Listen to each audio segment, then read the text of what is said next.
Noong unang panahon, gumagamit ang mga tao ng iba't ibang mga bagay upang mailarawan ang mga bilang. Gumagamit sila ng mga likas na yaman tulad ng maliliit na bato at kahoy. Sa araling ito, ikaw bilang isang mag-aral ay inaasahang una, maipakita ang bilang mula 1 hanggang 100. Pangalawa, makilala ang bawat bilang mula 1 hanggang 100. At pangatlo, maisulat ang bilang mula 1 hanggang 100 sa salita. Bilangin at basahin mo ang mga bilang na ipinapakita sa larawan. Tingnan natin ang larawan ng mga lapis. 1, 2, 3. Ito ay may simbolong 3. Ito ay may salitang bilang na 3. Tingnan naman natin ang larawan ng mga pandikit. 1, 2, 3, 4, 5, 6. Ito ay may simbolong 6. Ito ay may salitang bilang na 6. Tingnan naman natin ang larawan ng mga pantasa. Bilangin natin ito. 1, 2, 3, 4, 5. Ito ay may simbolong 5. Ito ay may salitang bilang na 5. Sa pagsisimula ng ating aralin, ihanda muna natin ang ating sarili. Ako ay may handang tanong para sa inyo at inyong sasagutin. Ihanda nyo na rin ang inyong papel at lapis. Isusulat nyo rito ang letra ng tamang sagot. Piliin ang letra ng tamang sagot. Handa ka na ba? Unang tanong. Alin ang 12 holen? A, B, C, o D? Isulat ang iyong sagot. 1, 2, 3. Bilangin ang larawan ng mga okra. Piliin ang tamang bilang nito. A, 25. B, 26. C, 27. D, 28. 1, 2, 3. Pangatlo, ano ang tamang simbolo ng 38? A, B, C, o D? 1, 2, 3. Pang-apat, paano mo isusulat ang 60? A, 40. B, 50. C, 60. D, 70. 1, 2, 3. Pang-5, ano ang bilang bago ang 79? A, 77. B, 78. C, 79. O D, 100. 1, 2, 3. Ngayon ay iwawasan na natin ang inyong sagot. Sa bilang 1, alin na nagpapakita ng 12 holen?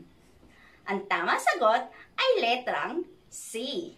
Tama ba ang inyong sagot? Kung tama, magaling! Kung hindi naman, okay lang yan. Babawi tayo sa susunod na bilang. Bilang 2. Bilangin ang larawan mga okra. Piliin ang tamang sagot. Ang tamang sagot ay letrang B. Tama ka rin ba? Kung tama, magaling! Kung hindi naman, okay lang yan. Sa susunod, babawi ulit tayo. Para sa pangatlong bilang, ano ang tamang simbolo sa bilang na 38? Ang tamang sagot ay letrang C, 38. Kung tama ka, bibigyan kita ng Mami Janisha clap. Ganito yun. 1, 2, 3, 1, 2, 3, bilikod, bilikod! Kung hindi naman, okay lang yan. Babawi tayo sa susunod na bilang. Pang-apat na bilang, paano mo isusulat ang 60? Ang tamang sagot ay letrang C. Tama ka ba? Kung tama ka, bibigyan kita ng ang galing-galing clap. 1, 2, 3, 1, 2, 3, ang galing-galing! Kung hindi naman tama, okay lang yan. Babawi tayo sa susunod na bilang. Pero panghuli na yan. Bilang 5. Ano ang bilang? Bago ang 99. Ang tamang sagot ay letrang B. 98. Tama ka ba? Kung tama ka, magaling! Kung hindi naman, okay lang yan. Ipagpapatuloy natin ang ating aralin. Anong marka na iyong nakuha? Kung tama lahat ang iyong sagot, napakagaling! Nagpapakita lamang na ito na malawak na iyong pagnawa sa ating aralin. Nagpagpapakita at paglalarawan ng bilang 1 hanggang 100. Kung may mali ka naman o hindi wasto lahat ang iyong sagot, okay lang yan. Maaaring mong balikan ang ating aralin. Pag-aralan mo mabuti ang aralin na ito at malalaman mo lahat ang kasagutan sa mga gabay na gawain. Handa ka na ba? Okay, kung handa na, mag-uumpisa na tayo. Basahin natin ang sumusunod na sitwasyon.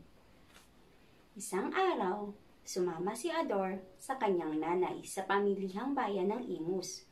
Bumili sila ng mga sangkap na gulay para sa sinigang. Narito ang kanilang piniling mga kulay.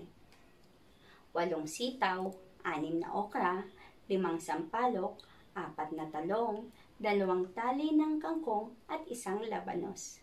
Masayang umuwi si Ador dahil paborito niya ang sinigang. Ngayon, sagutin natin ang tanong. Sino-sino ang pumunta sa pamilihang bayan ng Imus? Okay, very good. Sina Ador at ang kanyang nanay ang pumunta sa pamilihang bayan ng Imus.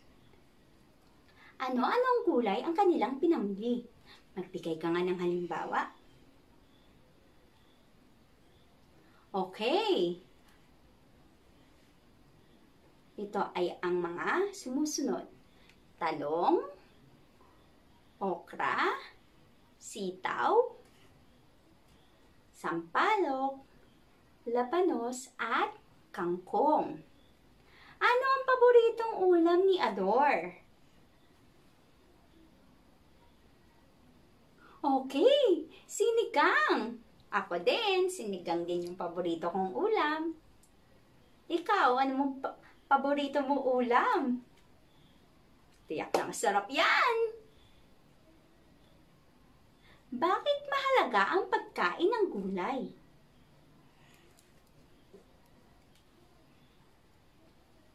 Okay, very good. Ang gulay ay masustansya at nagpapalusog sa ating katawan. Bilangin naman natin ngayon ang mga gulay na pinamili ni Ador at ang kanyang nanay. Bilangin natin kung ilan ang labanos. Ang bilang ng labanos ay 1. Ito ay sinusulat sa simbolong 1. Ito ay binabasa sa salitang bilang na 1.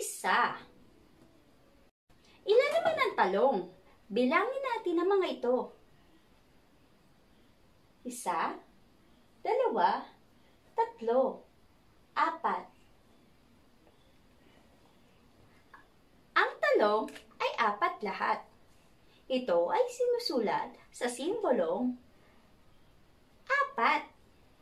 Ito ay sinusulat sa salitang bilang na 4. Ilan naman ang okra? Bilangin natin ang mga ito. 1, 2, 3, 4, 5, 6. Ito ay sinusulat sa simbolong 6. Ito ay binabasa sa salitang bilang na 6. Ngayon ay natutunan mo na kung paano magsulat ng bilang sa simbolo at salitang bilang na pasalita. Tingnan mo nga kung meron kang ganitong gamit sa bahay. Meron ka bang holen? Naglalaro ka ba nito? Kung meron ka, okay. Meron pa ba kayong tansan? May natitira pa ba dyan sa bahay nyo? At meron ka bang popsicle sticks? Yan ay tinatawag na counters. Bukod sa pagbilang gamit ang mga larawan, maaari rin tayong magbilang gamit ang counters. Ang mga counters na maaari natin gamitin ay tansan, holen, at popsicle sticks. Bilangin nga natin ang mga counters.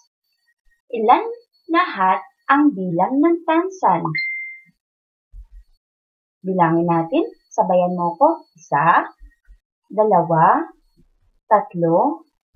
4, 5.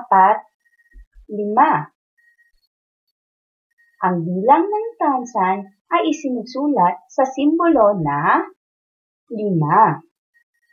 Ito ay binibilang ng pabigkas na 5.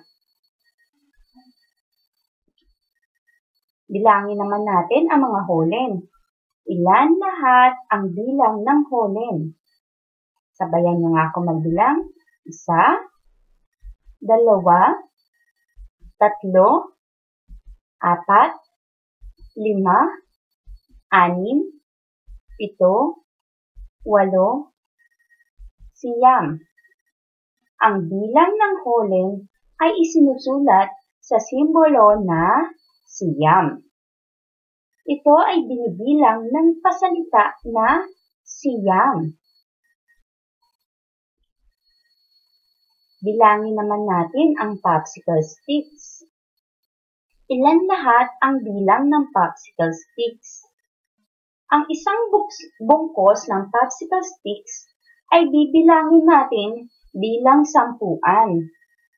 At ang hiwalay na popsicle sticks ay binibilang natin ng isahan.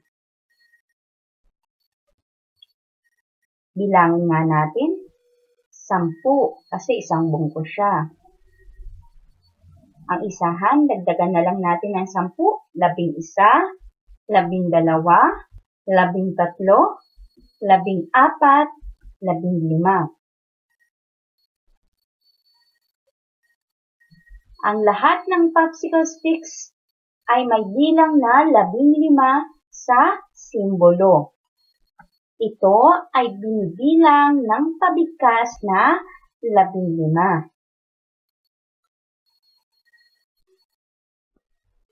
Ang mga bilang ay maaari ding ilagay sa number chart na may nakasulat na simbolo at salitang bilang. Basahin mo nga ang mga bilang. Sabayan mo nga ako. Simula sa taas hanggang sa ibaba. Umpisahan natin. 0, 1, 2, 3, 4, 5, 6, 7, 8, 9, 10, 11, 12,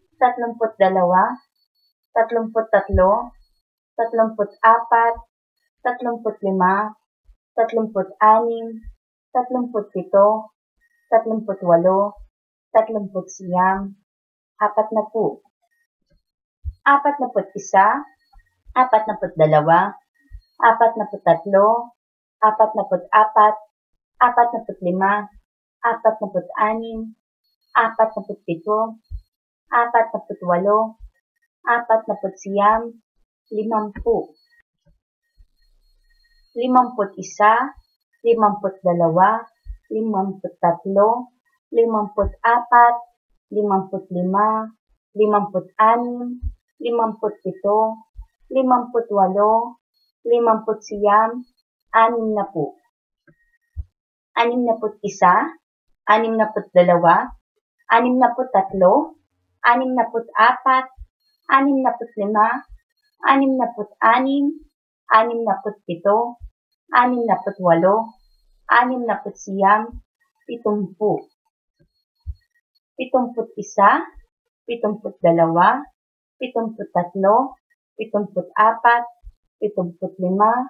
80, 81, 82, 83, 84, 85,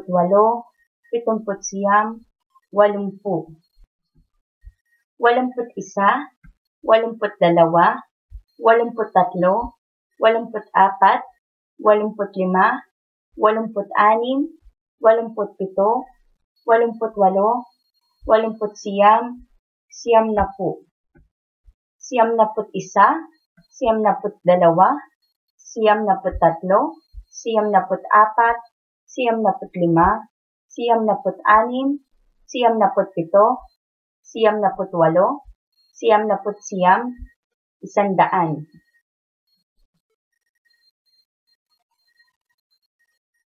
Yan ang ating number chart at counters. Yung sinabi ko kanina.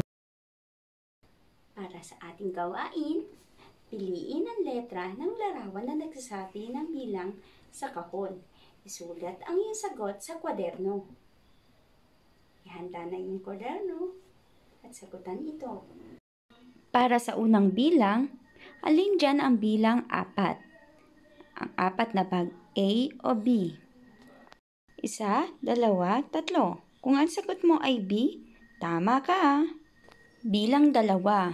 Aling larawan naman ng pantasa ang nagpapakita ng 40? Bilangin mo nga. Maaari mong stop ang video ito para mabilang mo talaga ang mga pantasa. Sulat ang letrang A o B sa iyong kwaderno. Ang mga bilang ay binubuo ng digits.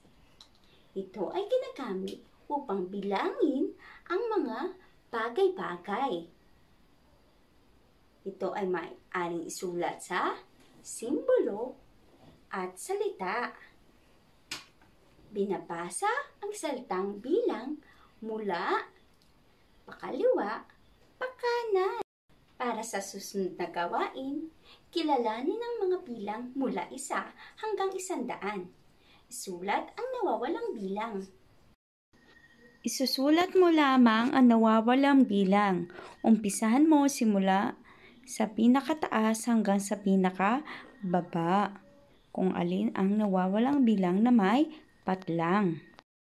Para sa gawaing 3, bilangin ang bawat pangkat na larawan. Isulat ang simbolo at pangalan nito sa iyong kwaderno. Tandaan mo at isa-isip.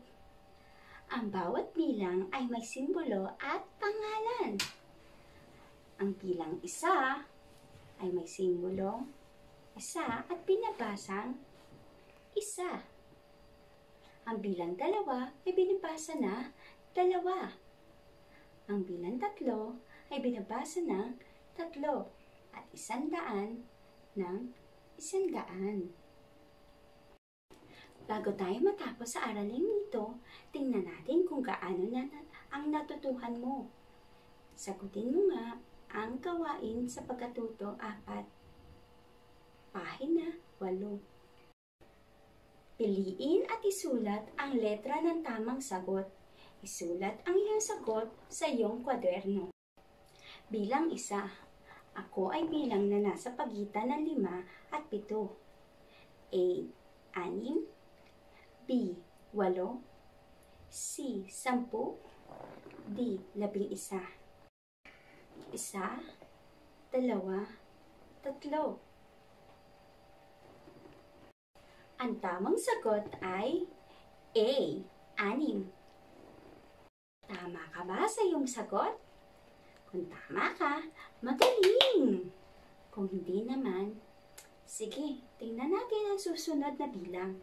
Kung makukuha mo ang tamang sagot. Bilang 2.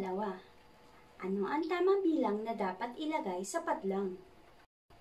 31, 32, 33, patlang, 35, 36. A. 30, B. 34, C. 36, D. 38. Ang tamang sagot ay B. 34. Tama ka rin ba? Kung tama ka, ang pagaling!